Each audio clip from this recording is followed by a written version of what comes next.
Welcome to my class, 4 Interpretations of the Genesis Creation Story. This is video 1, the introduction.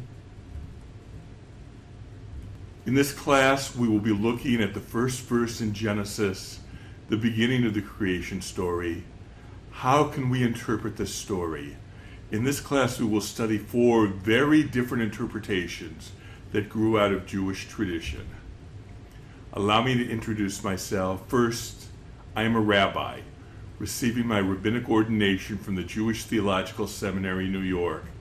Second, I'm a professor of philosophy and religion at 2 local colleges.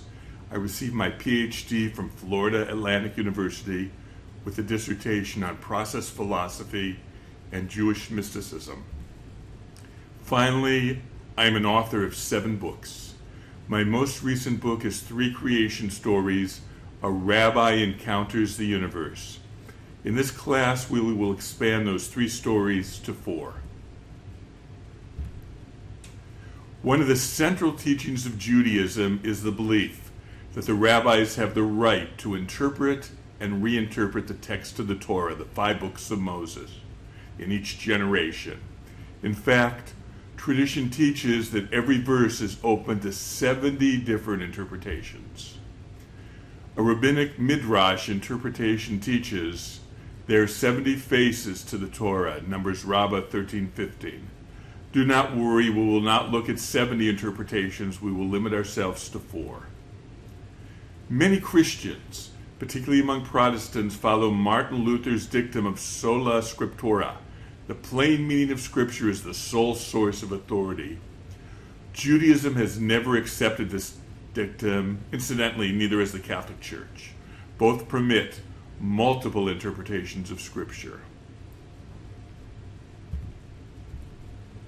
Let us turn now to the 4 traditional methods of scriptural interpretation. Pshat, or the simple meaning. Drash, or the rabbinical meaning. Remez, or the philosophical meaning. Sod, or the mystical meaning.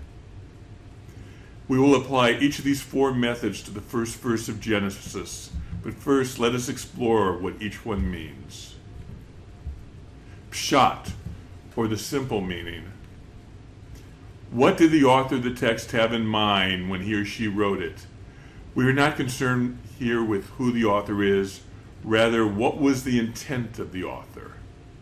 For the beginning of Genesis, the author may be God, or Moses inspired by God, or as modern biblical scholars teach, P.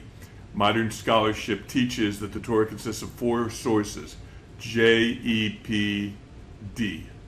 The beginning of Genesis is the P, or the priestly document. Jewish tradition teaches that the text never leaves its simple meaning, Shabbat 63a and other sources. After saying that, Jewish tradition will bring multiple interpretations that do leave the simple meaning. But to interpret a text, we must always begin with the simple meaning. What did the author mean? Drash, or the rabbinical meaning. The Hebrew word drash means to search. The rabbis of the classical period, approximately 70 to 500 of the Common Era, approached a text looking for more than the simple meaning. They often would compare a word in one place in Scripture to a word in another place in Scripture to learn insights. Often the context of a verse would give more insights. The rabbis believed that these insights were intrinsic within the text.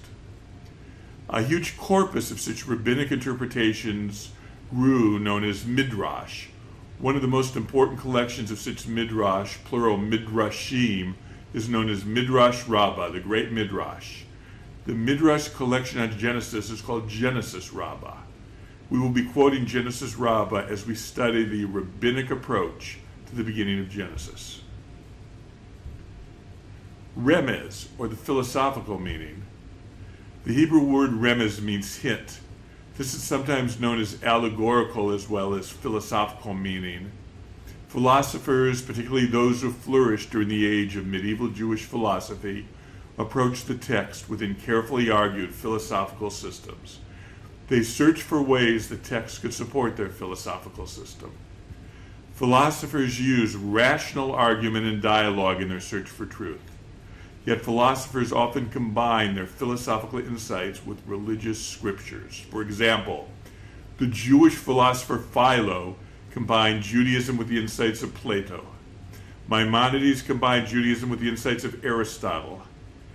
How do scriptures support their philosophical systems? What hints does the text give? If truth comes from both philosophical insights and scripture, then the text must support philosophy. Sod, or the mystical meaning. The word sod means secret. This includes the secret or esoteric meanings hidden within the words of the text. Often there are insights based on the shape and sounds of words and the order of phrases. Even the Hebrew letters themselves contain mystical insights. Bet, for example, is the second letter of the Hebrew alphabet, but the first letter of the Torah. Note the shape. If one stands in the middle, one cannot see above, below, or behind.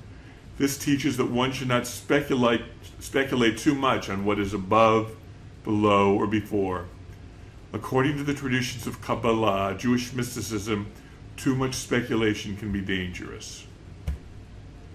The rabbis put the four methods of interpretation together in a slightly different order: pshat, remez, drash, sod. They spell pardes, a Hebrew word meaning orchard. The English word paradise comes from the same root. The Talmud, Chagiga 14, speaks of four rabbis who entered the pardes, or orchard. Ben Azai gazed and then died. Ben Zoma went crazy. Elisha ben Abuya became a heretic. Only Rabbi Akiva was able to enter and leave intact. Mystical speculation on the meaning of the text can be dangerous. In this course, we will be looking at the creation story through the eyes of science, philosophy, religion, and in the end, mysticism. May we all enter and exit the Pardes in safety.